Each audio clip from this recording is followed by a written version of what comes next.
Hello and welcome to my channel. Say hi to a happy day. In this channel, I would like to share tales and stories I personally picked and or my kids' favorite stories. Let's enjoy listening while I read to you the story of the little match girl. It was nearly dark on the last night of the year. It was bitterly cold and the snow was falling fast. In the cold and the dark, a poor little girl roamed through the streets.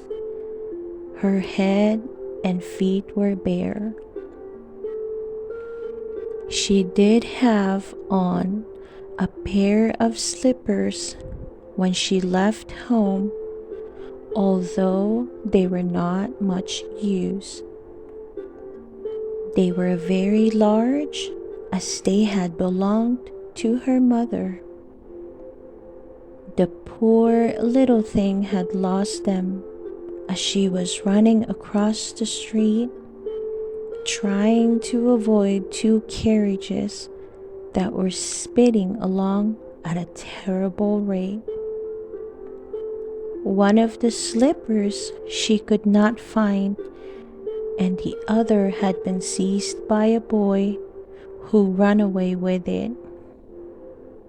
So the little girl went on with her naked feet, which were quite red and blue from the cold.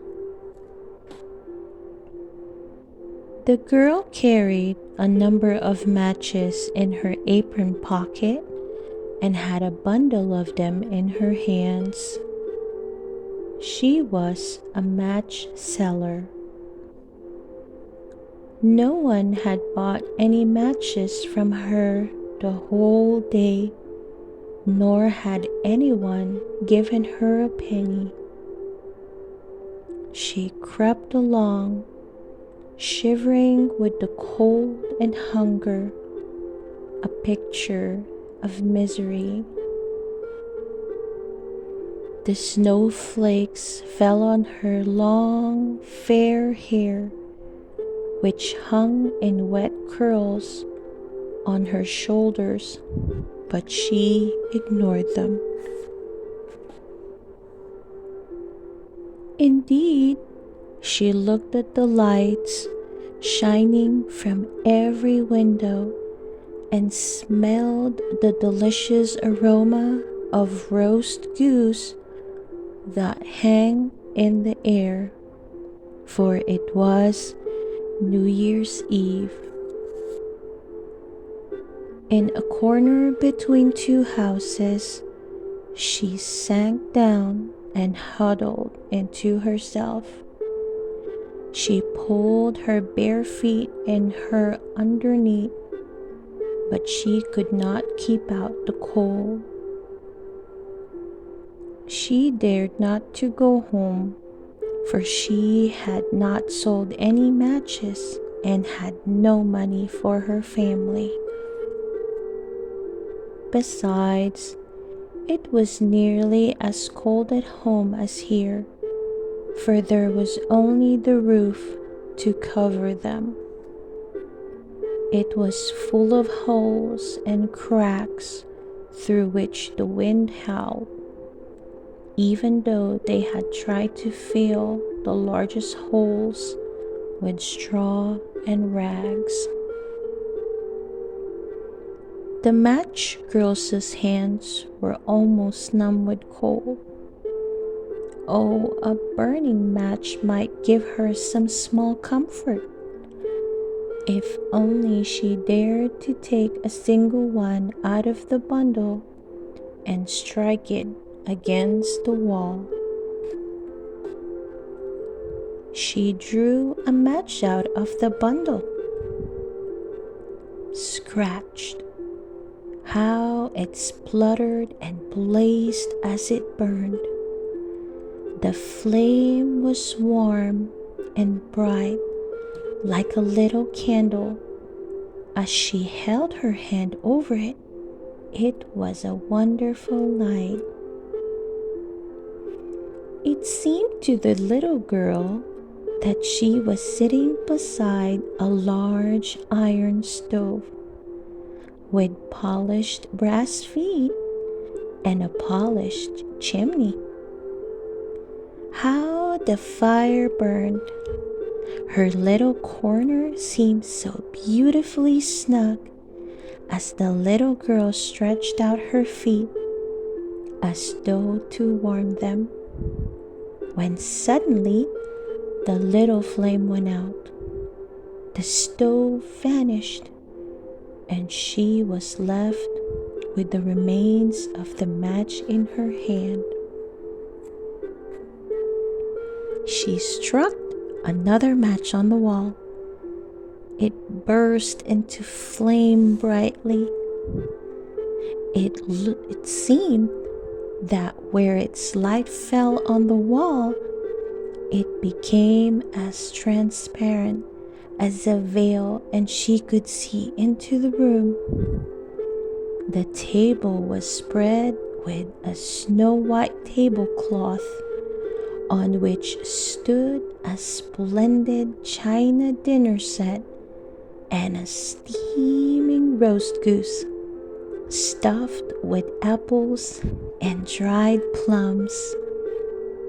And what was even more wonderful was that the goose jumped down from the dish and danced across the room to the little girl. Then the match went out, and there was nothing left but the thick, cold, damp wall in front of her. She lit another match and found herself sitting under a beautiful Christmas tree.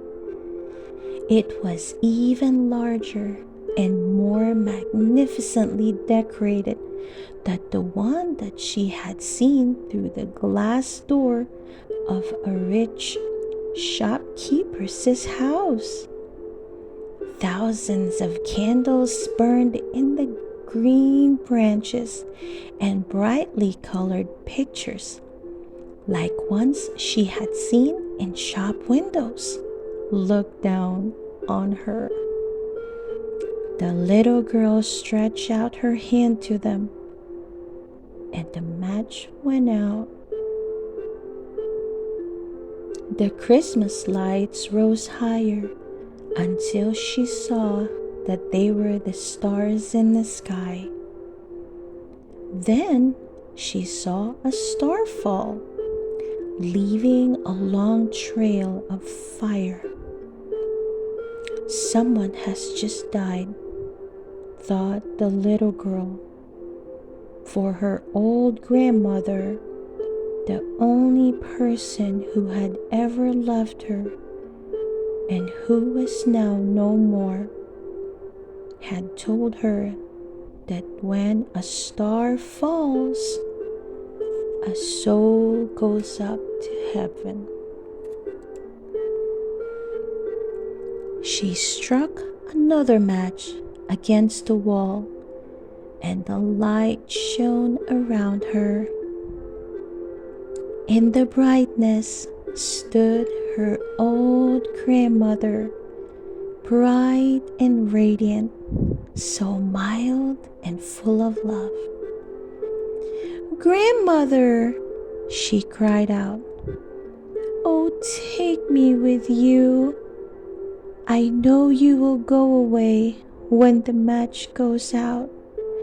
You will vanish like the warm stove, the roast goose, and the magnificent Christmas tree." She struck the whole bundle of matches against the wall, for she wished to keep her grandmother there. The matches glowed with a light that was brighter than the sun at noon, and her grandmother had never appeared so beautiful and so tall.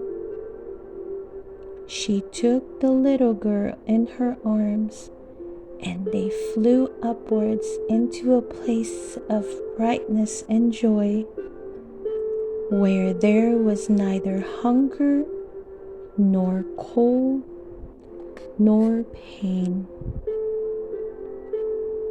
In the corner in the dawnlight, there lay the poor little match girl with pale cheeks and a joyful smile, curled up near the wall. She was still holding the matches in her hand, one bundle of which was burnt. She tried to warm herself, people said. No one could imagine the beautiful things she had seen, or understand what splendor she had entered with her grandmother on that cold New Year's Eve. The end. I hope you enjoy listening to the story of the little match girl.